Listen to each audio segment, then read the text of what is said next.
Hello students, welcome back to our YouTube channel Youth Icon mathematics classes. I hope आप लोग बेहतर होंगे। Technical issue होने के कारण लाइव क्लास हम नहीं ले पा रहे हैं, नेटवर्क सफिशिएंट नहीं है, जिसके कारण हम आपको रिकॉर्डिंग क्लास आपको डाल रहे हैं और प्रयास कर रहे हैं पूरा समझाने का। इसमें भी कोई डाउट हो तो आप मुझे बताइएगा, फिर से उसको रिपीट करके मैं रिकॉर्डिंग वीडियो डालने का प्रयास करूँगा। और इसमें कुछ आज के अलजेब्रिक एक्सप्रेशन है, आप देख लीजिएगा, ये आपके पीडीएफ आपको दिख रहे होंगे। अलजेब्रिक एक्सप्रेशन, इसको आज प्रॉपर हम लोग को पढ़ना है और इसमें कुछ कंटेंट्स हैं, यहाँ पे कंटेंट्स आपको दिख रहे होंगे। कांस्टेंट, वेरिएबल्स, दूसरा है अलजेब्रिक एक्सप्रेशन, तीसरा फैक्टर, कोफिशिएंट्स एंड टर्म्स, चौथा लाइक एंड अनलाइक टर्म्स, पांचवा finding the value of an algebraic expression, छठा addition and subtraction of algebraic expression, सातवां टाइप्स ऑफ ब्रैकेट और आठवां rule for the solving algebraic expressions. आपको proper दिख रहा होगा ये पीडीएफ। इसमें हम पहले कांस्टेंट और वेरिएबल जानने का प्रयास करते हैं। आखिर कांस्टेंट और वेरिएबल होता क्या है? इस डिफिनीशन जो लिखा हुआ है वो तो है ही, लेकिन अगर शॉर्टकट में आप समझना चाहें तो आप ये समझ सकते हैं, जितने भी न्यूमेरिकल वैल्यू होते हैं, जैसे काउंटिंग नंबर बोल सकते हैं आप, वो सारे आपके क्या हो जाएंगे?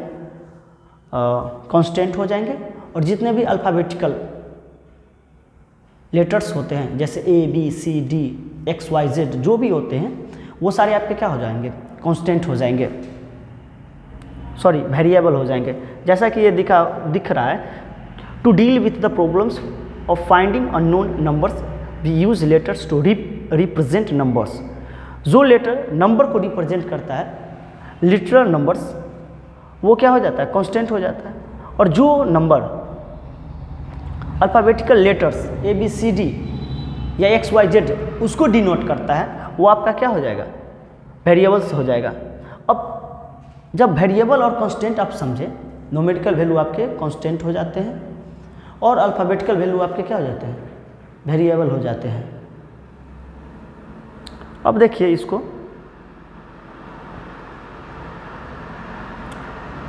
जब वेरिएबल और कांस्टेंट मिलता है तो अलजेब्रिक एक्सप्रेशन बनता है। जैसे ये 5 क्या है आपका? कांस्टेंट है, और इसके साथ x आ गया तो ये क्या हो गया? Algebraic expression.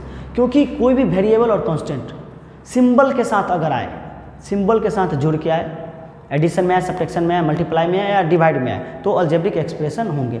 जैसा कि आपको यहाँ दिख रहा होगा, and combination of literal numbers और variables and numbers connected by plus minus multiply और divide sign is called an algebraic expression। जो साइन के द्वारा कनेक्टेड हो उसको क्या कहते हैं? अल्जेब्रिक एक्सप्रेशन कहते हैं। अब आइए छोटा बात यहाँ पे समझने का प्रयास करेंगे, जो आपको कहीं ना कहीं फ़ायदा करेगा न्यूमेरिकल्स ऑब्जेक्टिव्स में। ये एक्सपोनेंट के फॉर्म में है। जैसे A repeated product of a number with itself is written in exponential form। जैसे 2 यहाँ पे दिख रहा होगा, 2 यहाँ पे 4 टाइम्स लिखा हुआ है, ठीक है? 2 4 टाइम्स लिखा हुआ है, इसीलिए 2 का पावर क्या हो गया? 4। तो जो लेफ्ट साइड में लिखा हुआ है वो प्रोडक्ट में लिखा हुआ है, और जो राइट साइड में 2 का पावर 4 हुआ है वो आपको एक्सपोनेंट के रूप में हुआ है, ठीक है? यहाँ पर नीचे देखिए, x 3 टाइम्स में लिखा हुआ है, तो x के पावर 3 हो गया है, यानी कि ये प्रोडक्ट हो गया। प्रोडक्ट में लिखा हुआ है, उसको एक्सपोनेंट में लिख दिया है। देखिए कुछ एग्जांपल के थ्रू इस क्वेश्चन को बारीकी से समझने का प्रयास करते हैं। इसमें राइट द प्रोडक्ट फॉर्म, इसको प्रोडक्ट फॉर्म में लिखना है। जैसे 9p whole 7, that means 9p, ये दोनों का पावर क्या है? 7 है। इसका मतलब ये हो गया 9p को हम 7 टाइम्स लिखेंगे इस क्वेश्चन के अकॉर्डिंग। लेकिन सेकेंड नंबर क्वेश्चन देखिए, 9 7 के पावर p है। इसका मतलब क्या हो जाता है? 9 एक ही बार लिखाएगा, लेकिन 7 कितना, सॉरी p कितना बार लिखाएगा? 7 टाइम्स लिखाएगा। क्योंकि यहाँ पर देखिए ये दोनों ब्रैकेट के अंदर था, मतलब ये दोनों के लिए पावर 7 था, लेकिन यहाँ पर देखिए सिर्फ p के लिए पावर 7 है। तो ये छोटी छोटी गलती होती है लिखते समय, थोड़ा ये बारीकी सा मिस्टेक होता है, इसको आप बनाते समय क्वेश्चन को थोड़ा ध्यान रखिएगा। अगला देखिए आप, फैक्टर्स। व्हेन 2 फैक्टर समझिए, when two or more numbers are multiplied together, the number themselves are called the factors of product. The factor of 34 are 2 and 17. जब दो या दो से अधिक नंबर आपस में मल्टीप्लाइड हुआ हो, जब दो या दो से अधिक नंबर आपस में मल्टीप्लाइड हुआ हो तो वो क्या कहलाएगा? आपका फैक्टर कहलाएगा, जैसा कि आपको दिख रहा है। जैसे 34 का एग्जाम्पल में भी दिया है, 34 का फैक्टर क्या हो जाएगा? तो 2 × 70, तो ये 2 इसका फैक्टर हो गया। अगला एग्जाम्पल है 18x², तो 18 का फैक्टर आप करोगे तो 18 2 3 और x हो जाएगा। समझ में आ गया होगा आपको फैक्टर्स। उसके बाद देखिए coefficient, any factor of product is coefficient of the remaining factors. कोई फैक्टर जो प्रोडक्ट में लिखा हुआ है, any factors of product is coefficient of the remaining factor. कोई प्रोडक्ट जो मतलब कोई भी फैक्टर जो प्रोडक्ट में लिखा हुआ हो उसको छोड़ के, जिसके बारे में बोले उसको छोड़ के बाकी सब उसका क्या हो जाता है? कोफिशिएंट हो जाता है। जैसा कि इस क्वेश्चन में है, जैसे प्रोडक्ट है 8 × 5, तो इसमें नंबर 8 इज कोफिशिएंट ऑफ 5, मतलब 8 जो है वो 5 का क्या है? कोफिशिएंट है। और फिर से दोबारा देखिए 5 इज द कोफिशिएंट ऑफ 8, एक दूसरे का ये दोनों क्या है? कंप्लीमेंट है। 5 8 का कोफिशिएंट है और 8 5 का कोफिशिएंट है। सीधी बात है, आप इतना ध्यान रखना, जो क्वेश्चन बोले, जिसके बारे में कोफिशिएंट पूछे, उसको छोड़ के बाकी सब उसका क्या हो जाता है? कोफिशिएंट हो जाता है। थोड़ा बारीकी से क्वेश्चन के एग्जाम्पल को समझने का प्रयास करना। यहाँ पे दिया हुआ है 5yz, इसमें 5 न्यूमेरिकल वैल्यू हो गया। अब दो तरह से यहाँ से क्वेश्चन पूछ सकता है आपसे, एक न्यूमेरिकल वैल्यू बताओ, तो न्यूमेरिकल वैल्यू बताओ, तो जब भी न्यूमेरिकल वैल्यू का चर्चा करें तो आप सिर्फ न्यूमेरिकल नंबर बोलना, जो भी 5 6 7 8 10 जो भी हो वो न्यूमेरिकल वैल्यू आप बता देना विथ सिंबल। अगर माइनस हो तो माइनस भी लगा देना। लेकिन इसमें देखो यहाँ से ये 5xy, ठीक है, दिख रहा होगा। अगर y का कोफिशिएंट पूछे तो आप सिर्फ 5x लिखना, अगर x का पूछे तो आप 5y लिखना। मतलब y का पूछ रहा है तो y को छोड़ के बाकी क्या बच गया? 5x, तो इसको लिख दिए। दूसरे टर्म में क्या बोला है? x का पूछ रहा है, यानी कि 5xy में से x को छोड़ दो, बाकी दोनों को क्या करो? लिख दो। जिसके बारे में पूछ रहा है उसको छोड़ दो और बाकी लिख दो, यही उसका क्या हो जाता है? कोफिशिएंट हो जाता है। बस छोटा सा बात आप ध्यान रखना, न्यूमेरिकल कोफिशिएंट बोले तो सिर्फ नंबर बोलना, और कोफिशिएंट पूछे जिसका तो उसको छोड़ के बाकी सब कोफिशिएंट होता है। अब देखिए टर्म्स क्या होता है। Terms, N algebraic expression is a combination of numbers, literals and arithmetical operations, one और मोर साइंस, एक और एक से अधिक साइन मतलब चिन्ह, separate and expression into several parts, उसको सिंबल्स, दो या दो से अधिक या एक से अधिक बहुत सारे सिंबल्स हो, साइन जिसको बोलते हैं साइन हो, उसको सेपरेट कर देते हैं तो आपको क्या हो जाते हैं? टर्म हो जाते हैं। जैसे कि ये देखिए algebraic expression, definitions and examples आपको दिख रहा होगा। मोनोमियल क्या होता है? A monomial is an expression having one term, जिसमें केवल एक टर्म हो, पावर से कोई मतलब नहीं है। अगर एक टर्म हो तो वो मोनोमियल होगा, दो टर्म होगा तो आपको बाइनोमियल होगा। जैसे कि यहाँ पे देखिए, इसमें 6 -5xy -6x², ये टोटल में एक ही टर्म है, तो ये आपका क्या हो गया है? मोनोमियल हो गया है। दूसरा देखिए, इसमें 2x -3y, ये दो टर्म हो गया है, एक सिंबल से जुड़ गया, दो टर्म हो गया, तो ये आपका क्या हो गया है? बाइनोमियल हो गया। दूसरा भी एग्जाम्पल देखिए, x -y है, कॉमा लगा हुआ है, तो यहाँ भी आपका दो टर्म हो गया है, तो क्या हो गया है? ये बाइनोमियल हो गया है। अगर टर्म 3 हो तो क्या हो जाएगा? ट्राइनोमियल। 2a -3b -5c, तो आपका क्या हो गया? ये ट्राइनोमियल हो गया है। उसके आगे देखिए, अगर टर्म 4 हो तो आप उसको क्या बोल सकते हो? टेट्रानोमियल बोल सकते हो या क्वाड्रिनोमियल बोल सकते हो। ध्यान रखना इस बात को। इसमें देखिए a + b + c -3, ये 4 टर्म्स हो गया है, तो क्या हो गया है? टेट्रानोमियल्स हो गया है। इसके आगे भी है, अब देखिए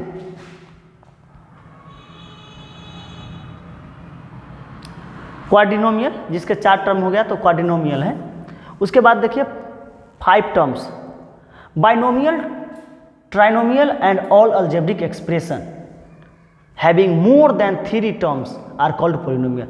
बाइनोमियल, ट्राइनोमियल और 3 से ज़्यादा टर्म वाले हो, एक बाइनोमियल मतलब 2 टर्म वाले और दूसरा ट्राइनोमियल, और उस 3 से ज़्यादा मतलब ट्राइनोमियल से ज़्यादा होने वाले जो भी टर्म होते हैं वो क्या कहलाते हैं?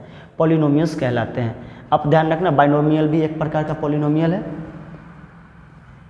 ट्राइनोमियल भी पॉलिनोमियल है, क्वाड्रिनोमियल भी पॉलिनोमियल्स है, ये उसका पार्ट्स है। और पॉलिनोमियल्स आपको अगले क्लास में, क्लास 9th में अच्छे से पढ़ने को मिलेगा, तो वहाँ ध्यान रखना, ठीक है। यहाँ पे कुछ निमोनिक दिया हुआ है, मोनो मतलब 1, बाई मतलब 2, ट्राई मतलब 3, पॉली मतलब मेनी। इसमें आप देखिए एक छोटा सा एग्जांपल, एक्स स्क्वायर, ये दिख रहा होगा question out, x square plus 9x minus 8, इसमें आप बताइए कांस्टेंट टर्म क्या होगा। तो एक्स वाई जेड से हम पढ़े हैं, अब अल्फ़ाबेटिकल लेटर से जो भी टर्म जुड़े हुए रहते हैं वो क्या होते हैं? वेरिएबल होते हैं। लेकिन जो न्यूमेरिकल वैल्यू से जो टर्म जुड़े होते हैं वो कांस्टेंट होते हैं। तो यहाँ कांस्टेंट क्या हो जाएगा आपका? यहाँ पे कांस्टेंट आपका -8 हो जाएगा। क्या हो जाएगा? -8 हो जाएगा, जैसा कि आपको दिख रहा होगा। कांस्टेंट टर्म कितना होगा आपका? -8 हो जाएगा। सिंपल सा है। अब देखिए, अब लाइक और अनलाइक समझिए। लाइक का मतलब सेम कैटेगरी आप समझ सकते हैं, अनलाइक का मतलब डिफरेंस कैटेगरी। जैसे इसमें क्या हो गया, ये भी एक्स स्क्वायर के कैटेगरी में है, ये भी एक्स स्क्वायर के कैटेगरी में है, और ये भी एक्स स्क्वायर के कैटेगरी में है। तो ये क्या हो गया है? ये लाइक टर्म हो गया है। लेकिन इसमें देखिए ये एक्स है और दूसरा क्या है? वाई, मतलब एक अलग है और दूसरा भी अलग है। अगर दोनों अलग है तो अनलाइक हो गया। आप समझिएगा, लाइक मतलब एक जैसा, सेम कैटेगरी वाला, अनलाइक मतलब डिफरेंस कैटेगरी वाला। अगर ए 5A 6A 7A रहे तो ये लाइक हो गया, लेकिन 5A और 6B हो गया तो ये दोनों क्या हो जाएगा? अनलाइक हो जाएगा। ओके, आपको समझ में आ गया होगा मेरे हिसाब से। अब देखिए, ये कुछ वैल्यू पुटिंग क्वेश्चंस है जो आप देखिएगा। A बराबर 2 है, B बराबर -1 है और C बराबर कितना है? 1 है। इसको वैल्यू पुटिंग करके इस क्वेश्चन को बनाते हैं। तो सबसे पहले सोल्यूशन लिख देते हैं। अब देखिए, अब इसको प्रॉपर वैल्यू पुटिंग करेंगे। ये क्वेश्चन आपको यहाँ दिख रहा होगा, सोल्यूशन यहाँ। A की जगह क्या है? 2, तो 2 ब्रैकेट लगा के स्क्वायर लगा देंगे क्योंकि A स्क्वायर में है। दूसरा B है तो B का भी स्क्वायर, तो B का वैल्यू कितना है? -1, तो इसको ब्रैकेट में ही लिखेंगे ताकि गलती ना हो। तो -1 का स्क्वायर हो गया। फिर C का वैल्यू कितना है? 1, तो 1 का स्क्वायर हो गया। फिर माइनस, तो माइनस AB, A है 2 और B कितना है? -1। यहाँ पर प्रॉपर इसके अकॉर्डिंग वैल्यू पुटिंग कर रहे हैं। उसके बाद देखिए फिर माइनस है BC, B का वैल्यू -1 और C का वैल्यू कितना है? 1, जो कि यहाँ लिखा हुआ है। उसके आगे देखिए CA, C का वैल्यू कितना है आपका? 1 और A का वैल्यू कितना है? 2। अब प्रॉपर इसको माइनस प्लस ध्यान रखिएगा, ये एक सिंबल होता है, प्लस माइनस आपका माइनस होगा और प्लस प्लस प्लस होगा, माइनस माइनस प्लस होता है और माइनस और प्लस आपका माइनस होता है। ये सिंबल को ध्यान रखना। ये 4 सिंबल आपको अलजेब्रा में बहुत ज़्यादा काम आएगा और इसी को ध्यान रखना। अब देखिए प्रॉपर 2 का स्क्वायर 4 हो गया। माइनस के स्क्वायर अगर इवन हो, माइनस का स्क्वायर अगर इवन मतलब 2, 4, 6 कुछ भी हो तो उसका सिंबल पॉजिटिव होगा। अगर माइनस का स्क्वायर ऑड हो, सॉरी माइनस का पावर ऑड हो तो उसका सिंबल क्या हो जाएगा? साइन ऑड होगा। तो 2 का स्क्वायर 4, -1 का स्क्वायर +1 हो जाएगा। 1 का स्क्वायर 1, ये माइनस और ये माइनस, तो माइनस माइनस क्या हो जाएगा? +2, -1 और -1 माइनस, तो माइनस माइनस क्या हो गया? प्लस, और ये -2। ऐड वाला एक साथ जोड़ लीजिए, 4 + 1 5, 5 1 6, 6 1 7, 7 और 2 9, 9 में से 2 माइनस करिए, आपका कितना वैल्यू निकल गया? 7 निकल गया। ये वैल्यू पुटिंग क्वेश्चंस होते हैं और प्रॉपर आप लोग आपके बुक्स में दिया हुआ क्वेश्चन उस तरह से बनाओगे तो आपको समझ में आ जाएगा। इसमें ज़्यादा परेशानी वाली बात है नहीं। फिर भी ना समझ में आता बोलना। ये और कुछ क्वेश्चन है 4 नंबर, 3 नंबर हो गया। 4 में कुछ है ये, get algebraic expression in following cases using the variables constants and arithmetic operations. कुछ ये सिचुएशन है, इसको आपको लिखना है, ठीक है ना। अब देखिए subtraction of z from y। अब फ्रॉम वाले क्वेश्चन आप पढ़ाए हैं, जो फ्रॉम के राइट साइड में लिखा है उसको पहले लिखो, यानी कि y पहले लिखाएगा और बाद में क्या हो जाएगा, z हो जाएगा। प्रॉपर ये स्टेटमेंट बेस्ड क्वेश्चन होता है। स्टेटमेंट दिया हुआ है, आपको इक्वेशन लिखना है, सीधा बात है। फ्रॉम वाला पहले लिख दिए y माइनस जेड। दूसरा देखिए 1/4 of the product of number, मतलब कोई नंबर है p और q, उसको 1/4 करना है, तो 1/4 लिख दिए और पी क्यू को प्रोडक्ट कर दिए, पी क्यू बाई 1/4, जैसा कि ये आपको दिख रहा होगा। ये क्वेश्चन भी हो गया, ये भी हो गया। तीसरा है number 5 added to 3 times the product of the number m and n, मतलब m एंड n को प्रोडक्ट करके उसमें 3 टाइम्स मतलब 3 से गुना करके 5 से क्या करना है, ऐड करना है। जैसा लैंग्वेज है उसके अकॉर्डिंग इसको क्या कर दिए, लिख दिए, आंसर तैयार हो गया। बात समझ में आ रहा होगा आपको। उसके बाद देखिए अगला है चौथा number question, sum of the number a and b and subtract their product, मतलब a और b के पहले प्रोडक्ट को, फ्रॉम के राइट साइड में प्रोडक्ट है तो a b कर दिए, उसके बाद फ्रॉम मिस माइनस कर देते हैं, उसके बाद a प्लस b को क्या करना है, सम, तो a b minus a plus b according to statement के अकॉर्डिंग इक्वेशन हम लिख दिए। ज़्यादा परेशानी नहीं झेलना है, बस हो गया क्वेश्चन। बड़ा क्वेश्चन नहीं है, छोटा सा क्वेश्चन है, इसमें आपको कोई परेशानी नहीं होगा। ये 5 नंबर कुछ क्वेश्चन है। इसमें देखिए सबसे पहले टर्म और फैक्टर जानने का प्रयास करेंगे, y माइनस वाई क्यूब। इसमें टर्म कितने हो गए, देखिए 2 टर्म है, एक y हो गया, दूसरा क्या हो गया, वाई क्यूब। अब देखिए y का फैक्टर कितना हो गया, तो y में कोई भी अल्फ़ाबेटिकल लेटर हो उसमें 1 रहता है, 1 से मल्टीप्लाई करने पर उतना ही होता है, कोई फर्क नहीं पड़ता। इसीलिए 1 प्रत्येक नंबर में छुपा हुआ रहता है, क्योंकि 1 सभी नंबर से डिविजिबल होता है। तो 1 इंटू वाई हो गया। वाई क्यूब में देखिए -1 और वाई 3 बार आया है, तो इसीलिए क्या हो गया है, वाई 3 फैक्टर लिखाया है। अगला क्वेश्चन सेकेंड नंबर आपको दिख रहा होगा, -ab प्लस 2ba², ये क्वेश्चन, और -3a²। इसमें देखिए 3 टर्म हो गया है, सिंबल हटा दीजिएगा तो टर्म वही हो जाता है 3, एक -ab, दूसरा 2ba², और तीसरा क्या हो गया 3a²।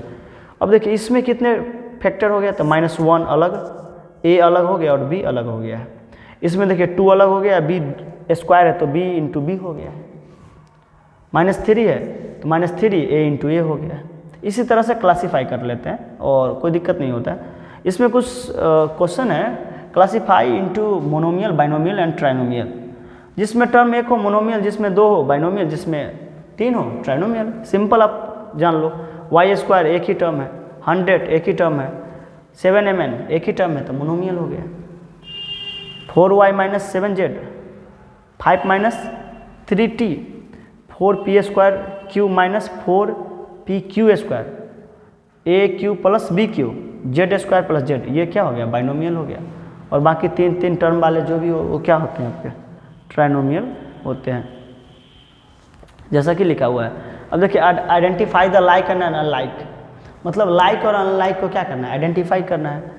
1 और 100 लाइक टर्म हो गया, क्योंकि दोनों क्या है, कांस्टेंट वैल्यू है। ये भी देखिए ये x में है, क्या है, y में है। 29 तो सेम है, बट जो लेटर इसमें है x और y, ये दोनों क्या है, अलग है। हमको डिसाइड किसको करना है, अल्फ़ाबेटिकल लेटर को देख के, तो इसीलिए ये दोनों क्या हो गया है, अनलाइक हो गया है। फिर देखिए m² है और वहाँ बगल में mp², मतलब यहाँ m² p है, बगल में क्या है mp², इसीलिए क्या हो गया, अनलाइक हो गया।